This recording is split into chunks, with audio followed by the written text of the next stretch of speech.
What is up, everybody? Welcome back to First Round Fantasy. This is episode number 2. We're doing it bi-weekly now because there's not a lot of stuff to discuss on a weekly basis, but nevertheless, we are here to talk some fantasy football content. I'm Jacob Bartley. That is Gabe Montemares. How do you pronounce your last name? Montemares? Years? Oh my goodness, it's Miramontes. Miramontes. Okay. My bad. My Montemares. I don't even think that's a real last name. Excuse me. My bad. Someone out there is very hurt right now. And do you prefer Gabe? Do you prefer Gabe or Gabriel? I feel like Gabriel is more professional, but yeah, Gabe works.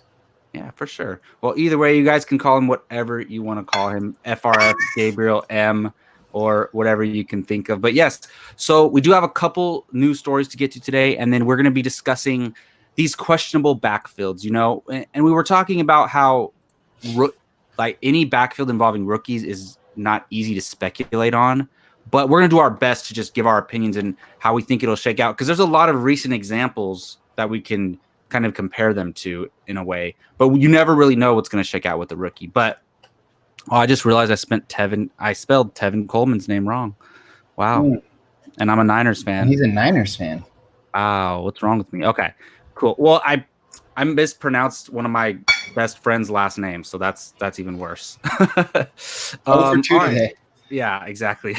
But yes, so obviously probably the biggest news story in all of NFL football, not just fantasy right now, is Cam Newton signing with the New England Patriots. This is crazy. You know what? I had a feeling this was going to happen. I didn't think, first of all, that New England was going to go with the guy they had, and second of all, that Cam Newton wasn't going to be on a team. And I just thought it made sense, not necessarily because it's a good fit, just because Cam didn't have a team, they didn't have a quarterback, so it just kind of worked out. So real quick, what do you think of this in just regular football? And then we'll get to the fantasy stuff. In regular football, this is fun. Yeah, Cam Newton is an MVP quarterback. And for him to be an unsigned free agent for so long is baffling to me. So I'm happy that he found a team. Now, what's really crazy is that not only did he get signed, but he's playing on the Patriots. So it's going to be very interesting to see how that works out. I mean, do you feel like they could have possibly gotten an upgrade in a younger, more, you know what? No, I can't even say Tom Brady is GOAT. Yes, he is, and he's still really good, but it's possible. That's not crazy to say, to be honest, because Cam Newton got hurt, and he wasn't playing like he used to, and it wasn't that long ago that he was playing at an MVP level. Mm-hmm. It was not that long ago, and what is he, 32? Yeah, he's young. He's 10 years younger than Tom Brady.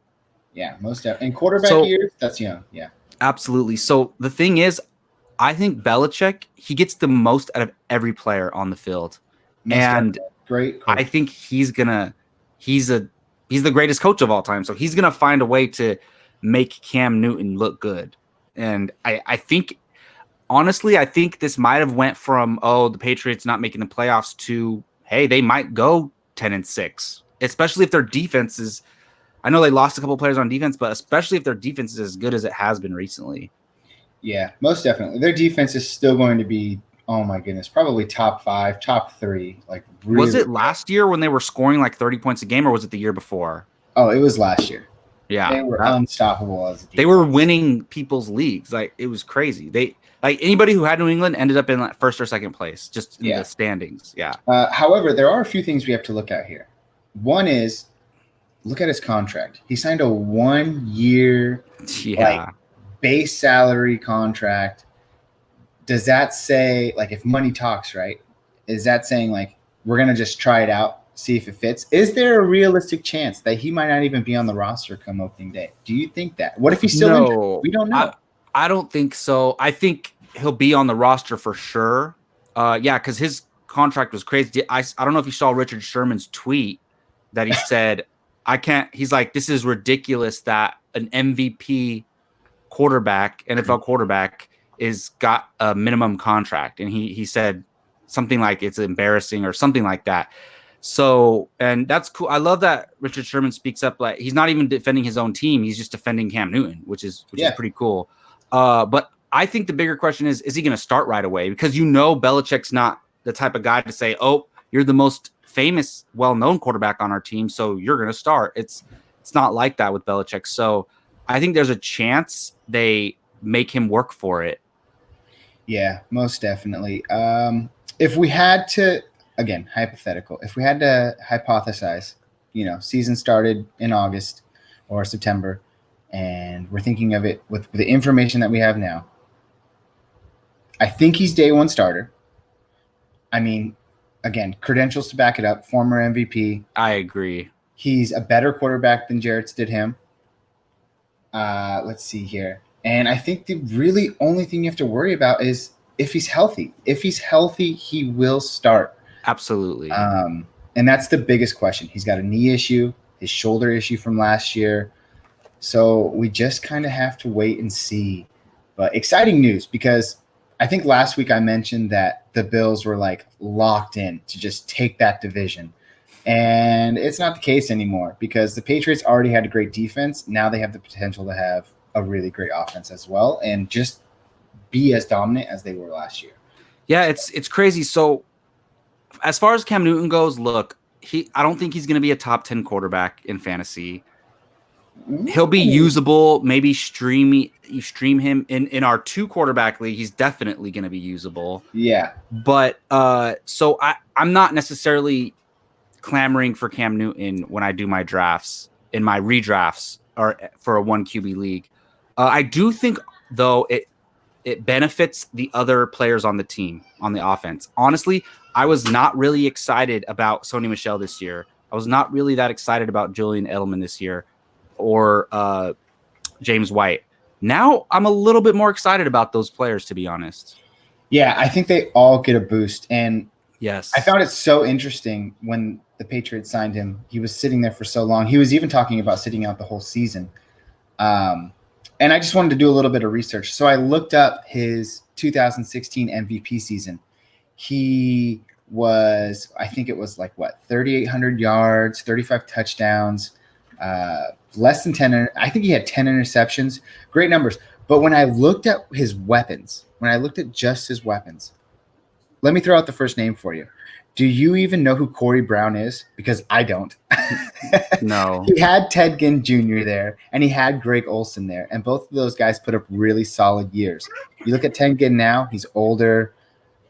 He's a wide receiver 2 at best today. Back then, I don't know what he was necessarily. But when you just look at the overall weapons, and he had Jonathan Stewart at running back, and that year he was a monster for fantasy as well. Yeah, and his best receiver, well, he had Kelvin Benjamin, but he fell off quick. He had very quick. Devin Funches, but none of those guys until CMC arrived. And oh my goodness, I'm blanking on their wide receiver right now. Their number 1 wide receiver. DJ Moore? Yeah, DJ Moore. Because DJ Moore has emerged as a high-end wide receiver 2, if not a wide receiver 1 now. So until those guys arrived, they didn't really have top-tier offensive talent around Cam. And to your point, he was arguably the best quarterback in the league. Exactly. He was healthy. He didn't have a lot to work with, and he proved that he could put up really great numbers. And then you just look at what he has now. Julian Edelman, aging, but still, satisfactory on many levels. I'm excited to see what N'Keal Harry. I don't even know how to pronounce his name. Yeah, no, you like him. I think you own him in a dynasty league, right? I do own him in a dynasty league. Yeah. And I'm excited to see the connection that they have together. Also, Mohamed Sanu is there, and Jacoby Myers. So a lot of weapons, a lot of question marks, but I love the signing. I think Bill Belichick is a mastermind. He maximizes the value of all of his players, just like you said earlier. And the Patriots, whether you like it or not, they are always good. Yeah. And they always are there in the playoff hunt. And obviously they always win Super Bowls. They got 6 to their name. So they're a great team. And it's going to be crazy. Now, let me ask you a question, though. If you had to take a wide receiver from New England this season, which wide receiver would you take if Cam Newton was the quarterback? So I think by default, I'm going to go with Edelman. especially just and for 95% of the time when we're talking about fantasy players, we're talking about in a redraft league, right? So that's what most people play. So most of the time when we're discussing how we think a player is going to perform or where they rank, what we think their value is, we're talking about regular redraft 10-team leagues basically. And I'm going to go with Edelman, but I do like N'Keal Harry. I think he's a huge receiver. He's an exciting guy. Yeah, in a situation like that in a redraft, I don't know Edelman's value necessarily, but I know N'Keal Harry's value is a lot lower than his. Yeah, so that's true. I really like the upside there. And I'd probably be picking him up, stashing him, and seeing the connection that they have together. So exciting stuff. Exciting stuff. I'm happy. Cam Newton in football is good football. So I'm excited for that. Yeah, for sure. I think the player that benefits the most from this is probably James White. But yeah, I just think there's going to be a lot of situations where Cam Newton is just going to have to dump the ball off real quick. And we've seen James White be a running back one several years. Yeah. So I think he's going to probably boost. But yeah, I think this is overall good for Cam Newton and for the Patriots. Overall good stuff.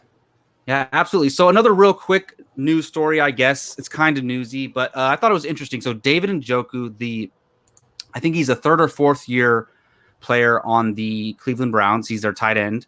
So he has reportedly asked for a trade, and they have Austin Hooper now. So that's probably a lot to do with it. He probably sees himself as the head tight end on an NFL football team. And look, I don't know how I feel about players demanding trades. It's kind of weird, but it's also like, do they have the right to do it? I don't know how I feel about that. But regardless of that, I'm wondering, what team do you think would be the best fit for him? The best fit for David Njoku. Two came to mind, and I'll just shout them out there. One is who we were just talking about. Yes, exactly. Patriots. That's why I was just smirking, because I honestly think about it. They don't have a lot going on as far as pass catchers go. A lot of them are question marks. If you slide in Njoku right there, Gronk was traded because they talked about getting OJ Howard, but I guess the Bucs don't want to trade him away. So if they get David Njoku, I think he could flourish there in that situation. Yeah, most definitely. Another one that kind of I could see happening would be the Arizona Cardinals. Just another weapon for Kyler Murray. They don't really have a solidified tight end there as well. And I don't know. David Njoku has a lot of talent, riddled with injuries, though, in his few years in the league. So I think he does go to a team that already has a lot of weapons. I don't think he's going to go to a team that he's going to be the primary option right off the bat, right? But he can go to a situation where he's, mentored by Bill Belichick, where in his limited opportunities, he can maximize his value. Yeah. Or he can go to a place like Arizona where he'll be in the same type of scenario. A lot of weapons around him, so he can be eased into it and still put up really good numbers in fantasy, maybe later half of the year. Yeah, for sure. My number one choice for him would be New England. That would be pretty good on both sides. But I heard that there was a report that the Dallas Cowboys wanted to trade for him, but then a report came out shortly after that no, they don't. But I think that could be a good option as well. I mean, they have a lot of weapons, but somebody has to be at that tight end position, and some teams run 2-3 tight end sets. So it's I think that could be a good situation as well. But I think New England would be ideal. Yeah, it's funny. We don't talk about this stuff beforehand either. So to see that we both have exactly. No, that's the team we spoke it into existence. That's the team that I was thinking the whole time. When I was writing the notes last night, I was thinking the Patriots, and it's funny because we were just talking about them. Yeah. It's almost like one big story, but and honestly, Cam Newton throwing to him would be a great scenario. Match made in heaven. Yeah, for sure. All right, so let's get to these questionable backfields. And like we talked about, there's going to be some that we have more information or more eye test on. There's going to be some where we don't really know much, but it's still fun to speculate. So let's go to this first one, man. I think this is the biggest question mark and the most fun one to talk about, and that's the Miami Dolphins, to be honest. Yeah. And it's weird because we're normally not so excited about Miami Dolphins, but look, Devontae Parker is a beast. He emerged, finally broke out this past season. of course, right before his contract extension. And then they have some other good receivers there. Now they have Tua. So who knows if Tua, he's probably going to start. What are their other choices? Maybe he's really good coming out of the gate. And the thing for me, so they have Jordan Howard and Matt Breida. And it was weird for me to see Matt Breida leave the 49ers, but it makes sense. We have a lot of players there and in at the running back position, and we'll get to that in a second. But we have Jordan Howard, Matt Breida. Looking at this situation for fantasy-wise, neither of these guys are going to be a top, they're not going to be a third or fourth round pick. They're going to be a little bit lower than that. But they're going to be valuable assets. They're going to be flex level players, possibly RB3s, RB2s. So how do you view this situation? Yeah, it's definitely one of the most intriguing because when you think about Miami last year, you thought, wow, this is a dumpster fire. You had not Kalen Balazs. Yeah, you had Kalen Balazs and you had Kenyon Drake.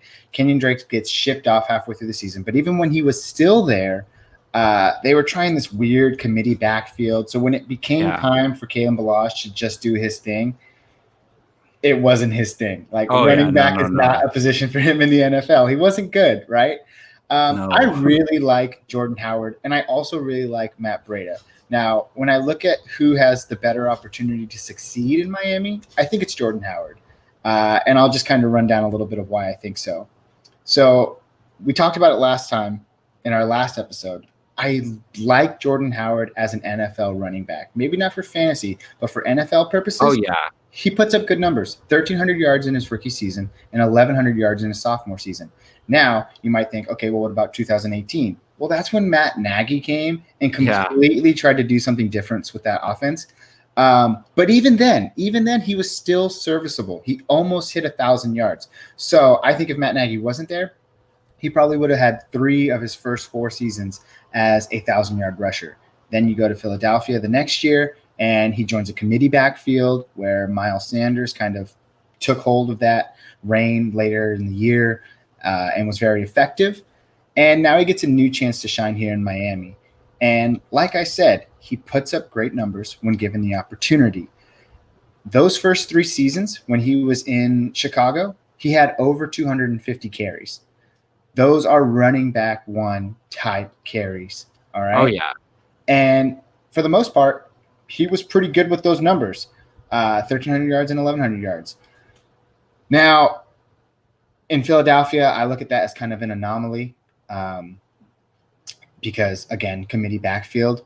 But I think he's serviceable. And as far as touchdowns are concerned, in each of those 4 seasons, even with Philadelphia last year, he's never had less than 5 touchdowns. So he puts touchdowns on the board for your team when it counts.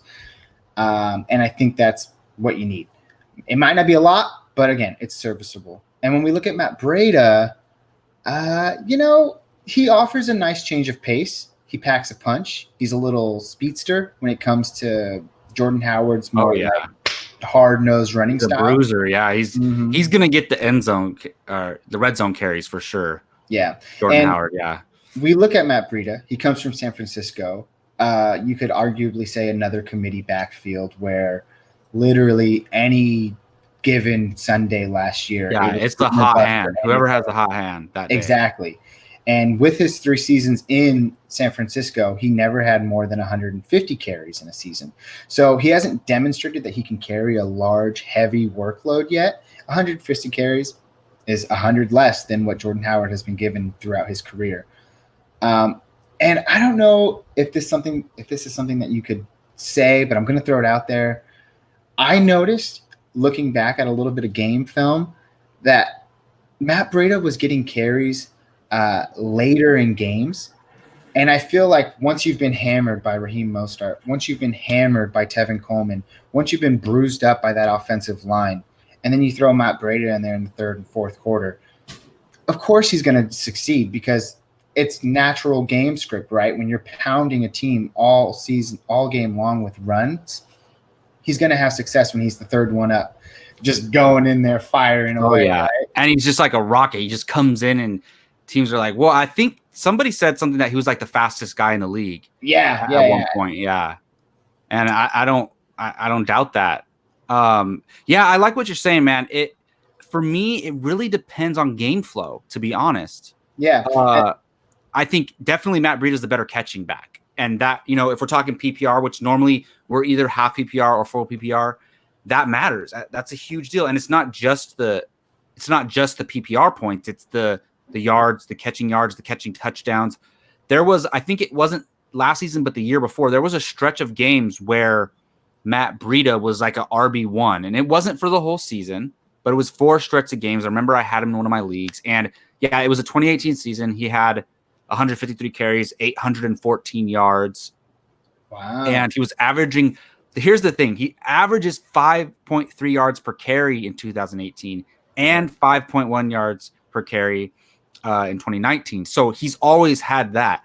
So I think this is going to be a situation where both guys are usable as at least flexes. I do think. And the thing for me, look, Miami is making the right moves. I think their future is bright, to be honest. And honestly, getting these two guys, I think they want to compete now. Because you don't get these two guys if you don't want to compete right now.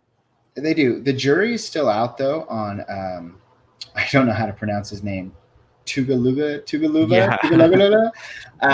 Absolutely. Yeah. And he had an injury as well. So yeah, there is speculation that he could miss probably the entire season. He could just redshirt his first season. We don't know yet. Possible. Still too early to tell. But I'm really glad that you brought up the receptions, because when I looked at it, I see that they both have really similar numbers, and I think this is what it's going to come down to when it's time to decide which running back I want to own in fantasy. Because when I looked at it, I took out Howard's Philadelphia season last year, and I just have the 3 seasons, his 3 seasons with San Francisco and Howard's 3 seasons with Chicago. Over the 3 seasons, let's see if I get this right here, and I have it right here in front of me. Jordan Howard averaged 30 targets a season over the 3 seasons. Matt Breida averaged 29 targets a season, right? 20 receptions for Howard, 22 receptions for Breida, 159 yards per season for Jordan Howard, and 187 yards per season for Matt Breida. I didn't know if I said that right, but they're very similar. And if you want to do the research, you can, because I don't think I said that right. That's crazy. But those numbers are very similar when you take the averages out. That's true. So that's my biggest question here is who takes the receiving work? And I think whoever does that is probably the back I don't know. Overall, at the end of the day, I want to take Jordan Howard.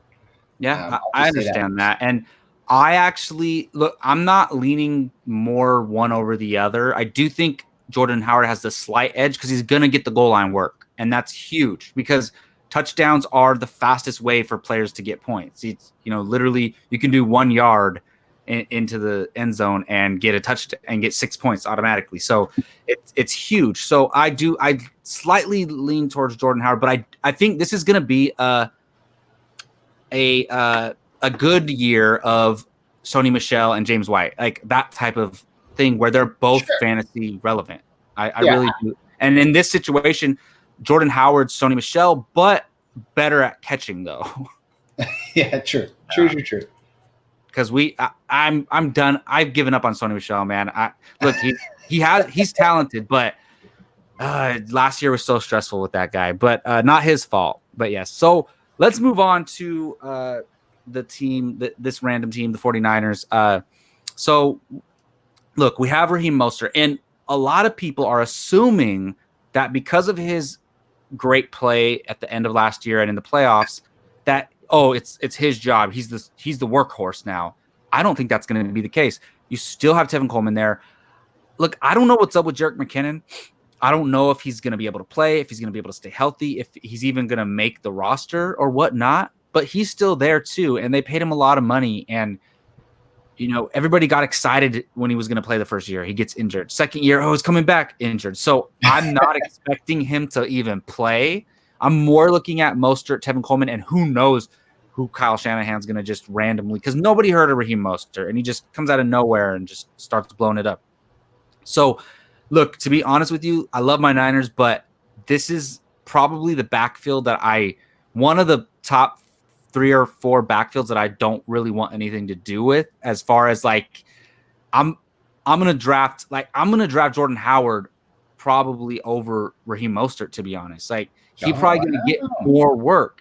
I don't know. It's look, people are to me, and look, like I said, I love my Niners, but I think people are overhyping Mostert's fantasy value. He's a great guy. He's a great player, very passionate player, hard runner, but I think people are overvaluing him, assuming he's going to be an RB1 now. And I don't think that's going to be the case. I think Kyle Shanahan is always going to be a committee.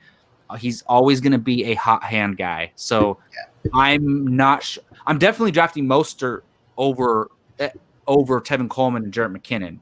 But we could see Tevin Coleman be the best running back on the team for 4 weeks, and then it could go to Mostert, and then maybe McKinnon has a couple good weeks. So it's going to be all over the place. Committee, hot hand. So not feeling great about it for fantasy.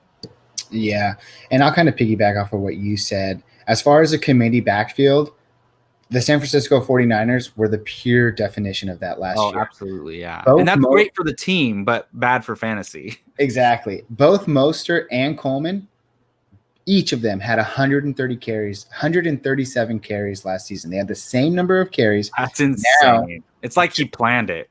It's like he planned it, right? Now we just look at who was more efficient. Mostert, with his 137 carries, produced 772 yards and 8 touchdowns. Coleman, 544 yards and 6 touchdowns. So you could argue that because Mostert is more efficient, he's the better back to own. Then you can look at receiving work. Similar there too.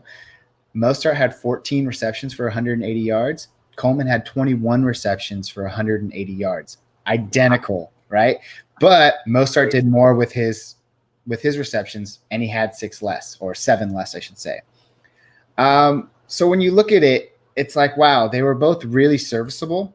Obviously, I think what really shined for Mostert is how much they used him when it mattered, and that was in the playoffs. They just really hammered him in the playoffs. That's when he just shot out of his shell and had really great games. That might still be fresh on people's minds, but you have to take into account that this is a committee backfield. And sure, Matt Breida is gone, but like you said, Jerick McKinnon is now healthy. He could fill that Matt Breida role.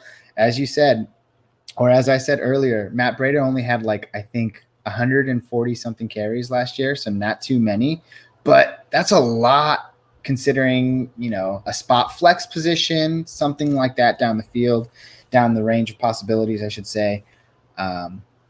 And we don't know. We just have to keep an eye on Jerick McKinnon to see if he does stay healthy. But as far it's all about health with him. Yeah. Yeah. Who would you rather own? Mostert, Coleman? I'm gonna go with Mostert, but I don't think it's that far. He's that far ahead of him. It can go either way, because we've seen Tevin Coleman be very productive. But it's just, if I have to choose, it's gonna be Mostert. But I'm not taking them that high. Like other people are gonna take Mostert higher than I would, so he's gonna get drafted before I get a chance. So I'll probably end up with Coleman on more teams. Kind of like what you said about N'Keal Harry and Julian Edelman. Like, you're probably not going to get Edelman because people are going to take him higher, but you can probably get N'Keal Harry in the the late rounds, if not the last round, if you wait on it. So I think similar things going to happen with these guys. So is it safe to say these next 3 backfields, when it comes to your dynasty and keeper leagues, you just love all 3 of these situations, right? Right. I'm do that, man. That hurts my feelings. I did not line them back to back on purpose. And I think it's because Gabe had at least one of these guys in some of his leagues. He got screwed by them drafting rookies. So let's start with the Denver, or not necessarily that situation. With Melvin Gordon, you have him in a league, in a dynasty league, and you were hoping, because you have him and Austin Eckler, you were hoping that Melvin Gordon was going to go to a great situation, something like Houston before David Johnson went there. And I don't feel great about this, but let's talk about it. So we have Melvin Gordon, we have Phillip Lindsay, and I left Royce Freeman off the list because I feel like for fantasy's sake, we might be done with him. He's had his chances, but who knows? If it's a 3-back committee, that's even worse for all 3 of them. But how do you feel about this Melvin Gordon, Phillip Lindsay thing, man? I feel a pit in my stomach. It's hard to say. And I keep saying that I mentioned this last episode, but the draft capital for Philip Lindsay is very low. He was an undrafted free agent. They just came out. They paid Melvin Gordon a 2-year, $16 million contract, $13 million guaranteed. They paid him the money to be the man in that backfield. Is he going to be the lone man in that backfield? I don't think so. So I don't know what they're doing. I don't know how to make any sense of this. Philip Lindsay was productive. He was a 1,000-yard rusher each of his first 2 seasons. 192 carries in his rookie season, 224 in his sophomore season. Like, he demonstrated that he could handle a heavy workload and be good. Then they throw Melvin Gordon in there. I don't understand it. Yeah. They're both great pass catchers. They're both utilized in the pass catching game. I don't get it. It's a 1-2 punch type of thing. Maybe Melvin Gordon gets the goal line work. I really just, I don't know. If I had to make a guess, I'm going to go where the money talks. And they paid Melvin Gordon the money to be a running back, to be their starting running back. And I'd probably be looking to draft him. But that's not to say Philip Lindsay isn't great. So I don't know what to make of it. I'd appreciate anybody else's input. I think this is worse for Royce Freeman. I think this takes Royce Freeman out of the picture for the most part, unless one of these guys go down. I still really like Philip Lindsay because the year that he first emerged, I remember I grabbed him in like 3 or 4 leagues, and I just had my eye on him, and I took him right before he blew up. He had like one good game, and I swooped him up. So I have like a soft spot for Philip Lindsay. I always root for him, and I'm pretty sure like he has a great story. Was he undrafted, right? Yeah, he was undrafted out of Colorado, from the Denver area. Yep. Yeah, so it's like it's a really cool story, and so I'm always going to root for that guy. And he's so small. Like, everybody thinks because he's so small, he can't be the running guy. He just could catch passes. But look, like you said, 1,000 yards in his first 2 seasons, and we've seen him do some great things. But if I'm drafting today, I'm definitely taking Melvin Gordon over him because, dude, Melvin Gordon before last year, he was going in the first round of drafts, if not high second round. Yeah, he's the RB1. He was one of those guys. There's always these 5 or 6, 7, 8 guys that are like, okay, these are the top tier. You got to get one of these guys if you want to compete, and he was one of them. And I don't think that's just going to go away. I still think he has it in him. He took the first 6 games off. I believe it was 6 games last year, and so he was probably rusty. He's probably not in the right mind state. Probably not comfortable. You know, when once things go salty, it's hard for them to go back and be on good terms. So he was probably playing in an uncomfortable situation last year in San Diego, where he probably didn't feel wanted by the fans or the team. So now he's like, look, Denver wanted me. They paid me. I'm going to pour my heart out for them and just give it all I have. I do think Melvin Gordon has a chance to bounce back this year, but I absolutely think Philip Lindsay is usable. Look, there's not always a situation where you have 2 very talented guys and they're both productive. That's not always going to be the case. We talked about it with Miami. I think that's the case. I think it's the case with this situation. They're both going to be usable. I would say Melvin Gordon is going to be an RB2. Philip Lindsay is going to be a flex. And it's probably at best. I don't see a situation where either of them go much higher than that. Yeah. I'm actually glad that you brought up the point of having 2 really good backs, because look where Melvin Gordon came from. He came from a situation where he was sharing a backfield with Austin Eckler, and both of them were able to put up very good fantasy numbers.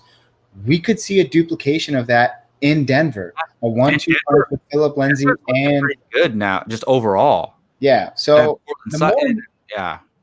Actually, I'm sorry I interrupted there, but the more and more I think about it, I almost kind of like this situation now. I don't know if I'm warming up to it or not. How it just kind of changed. Changed. Honestly, it depends, because having that second guy there to change of pace and take a little bit of the load off helps the other guy sometimes. Mm-hmm. It really does. It's not.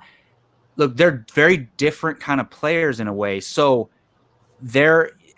no running back can play every single down. You know, we see these like Ezekiel Elliott and these CMCs, they pretty much do, but it's good for Melvin Gordon. He's getting a little bit older in running back years, so I think it's good for him to have this guy to be part of his tandem for sure.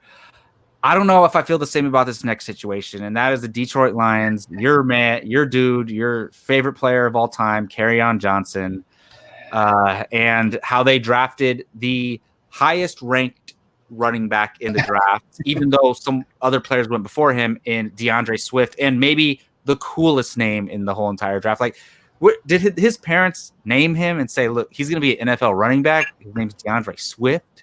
It's just such a cool name, and this might be the most uniquely named running backfield with Kerryon Johnson and DeAndre Swift. But look, we don't know much about DeAndre Swift, but look, Kerryon Johnson has struggled with injuries. He was this young prospect that we all were excited about. I always try to ask you if you were willing to trade him, but then he got injured, and then it was just a mess last year with the people who tried to step in and take his place. And look, I don't know if this is going to be a beneficial to Kerryon, to be honest. I think they might just be all in on DeAndre. But it's hard to tell. What do you think? I'm a little heartbroken. I was distraught by the news. I am a big Kerryon Johnson fan. When healthy, he is a good running back. Not great like I thought he would be, but he is good. He only played in 7 games. Well, he was just getting started. He didn't really get a chance to show what he can do. Exactly. And he's only played in his first 2 seasons, he only played 7 games each season. And with that, he did 118 carries, 113 carries, and he averaged 5.4 carry in his rookie season and 3.6 in his sophomore season before those injuries took his season away from him. Yeah. 5.4 is great. 3.6, I mean, it's not the worst, it's not the best, but it's good, right? So when Kerryon Johnson is healthy, he's a good football player. Absolutely. And I think that the Detroit Lions have realized that we don't know if we can keep this guy healthy. They spent high draft capital, like you said, on DeAndre Swift, who's explosive, second-round talent.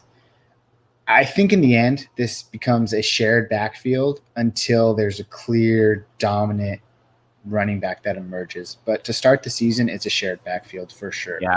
I don't know much about DeAndre Swift, so I don't know if he's a pass-catching back, if he's just a bruiser or whatnot. I haven't done much research on him. I have played with a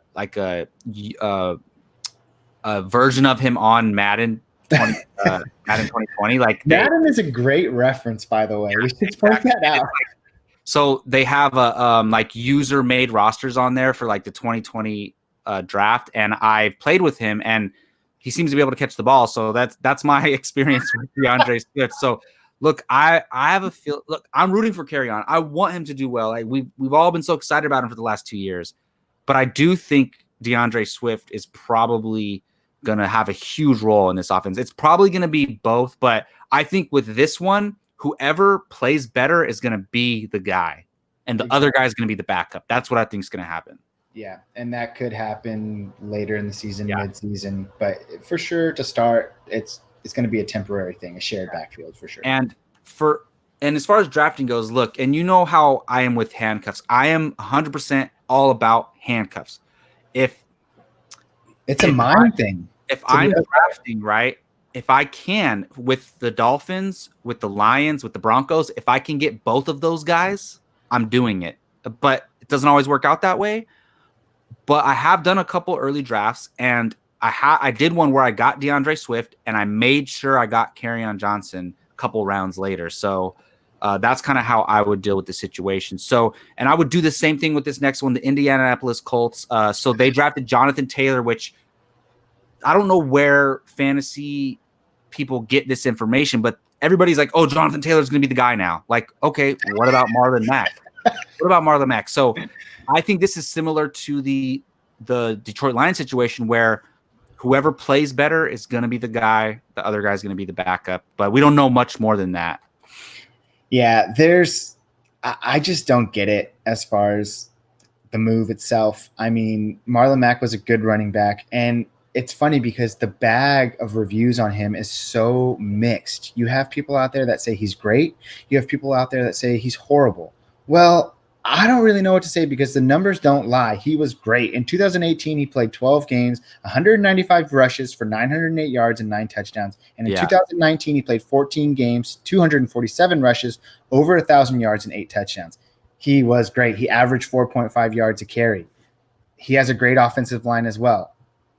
Maybe Indianapolis looked at it like, hey, Jonathan Taylor was the best option available. He has been compared to Barkley. I don't know the sources of that, but I've actually seen it quite a few places that he's being compared to this Saquon Barkley level talent. So maybe they just couldn't pass it up. But oh my goodness, like I didn't understand. They still have Nyheim Hines. They still have Jordan Wilkins. It's not like Hines. Oh my goodness. It's not like Marlon Mack was the only guy they had. Then okay, get another guy, but they're honestly all 4 of those guys are gonna if they make the roster, they're all gonna play.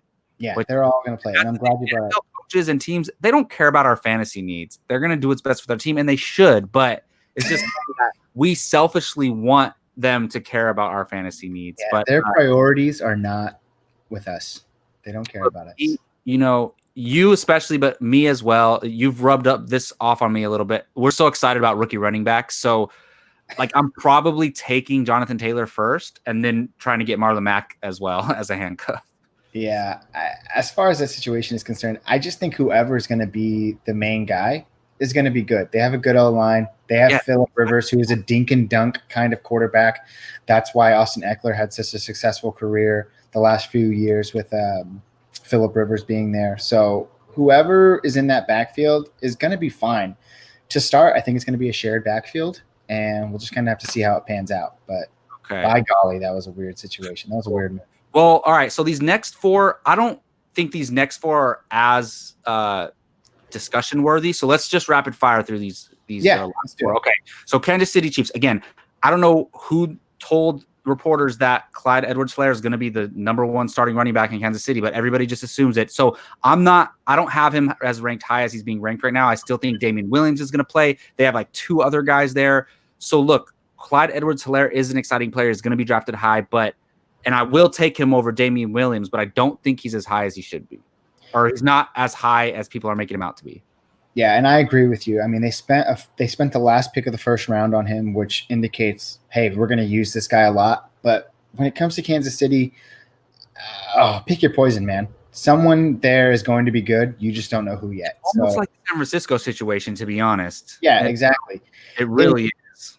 In rookie drafts, for sure, Clyde Edwards-Helaire is probably number 1 off the board. We're doing a dynasty draft, right, this year. He's probably going to be the number 1 pick. I would say that. Yeah. Not to say he's going to shine week 1, but definitely later on in the season, things could shake out.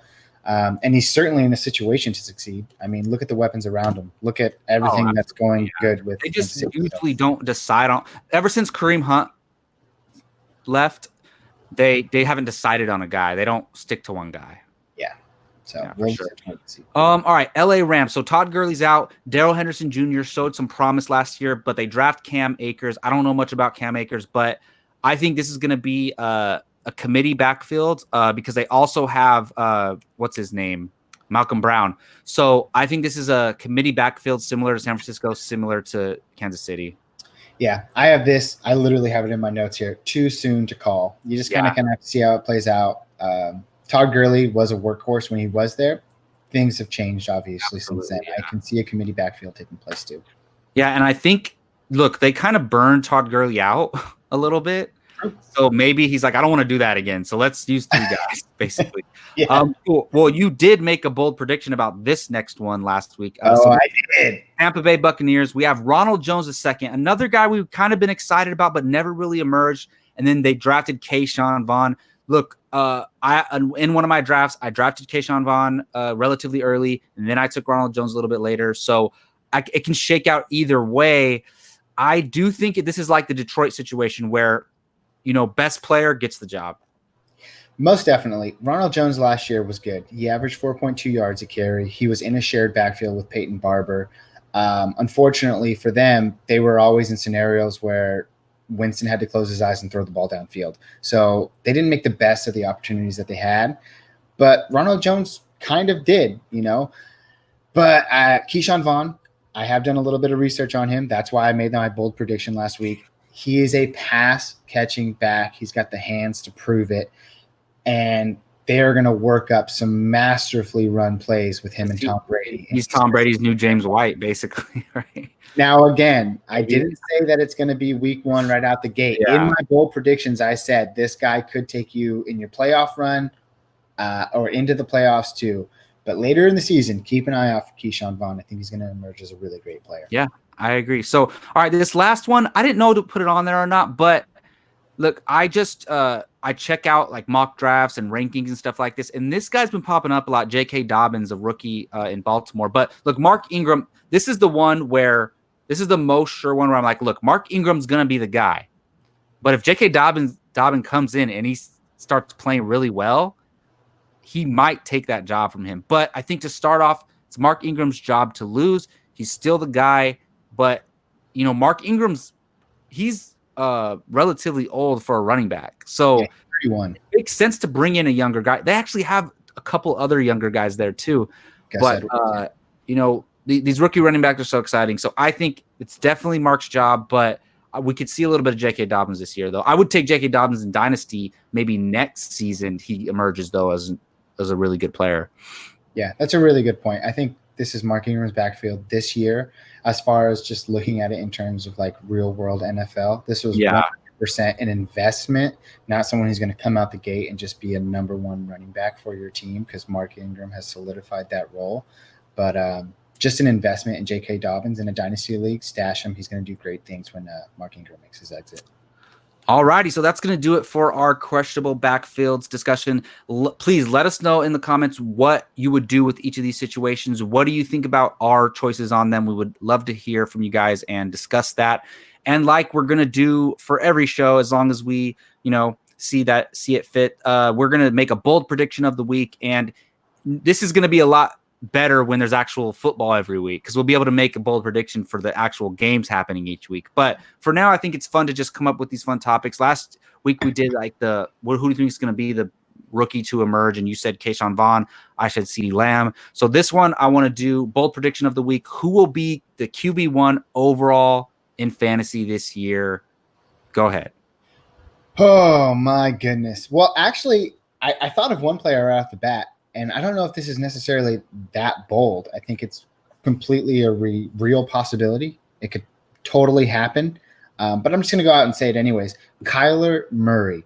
Nice. Right now, he's like 5 or 6 in fantasy football rankings. But your bold prediction was who will be the number one overall QB1. Hey, that's a bold prediction, because that's saying he's going to beat Lamar Jackson and Patrick Mahomes, Deshaun Watson. Look, these guys – It's been so weird. Each of them have emerged each year. Like Deshaun Watson emerged, blowing up the league. Then Patrick Mahomes blowing up the league. Now Lamar Jackson blowing up the league. Kyler Murray could be that next guy. He could definitely be that guy. I love him. He's surrounded with weapons. DeAndre Hopkins, Larry Fitzgerald. I mean, you're looking at two guys.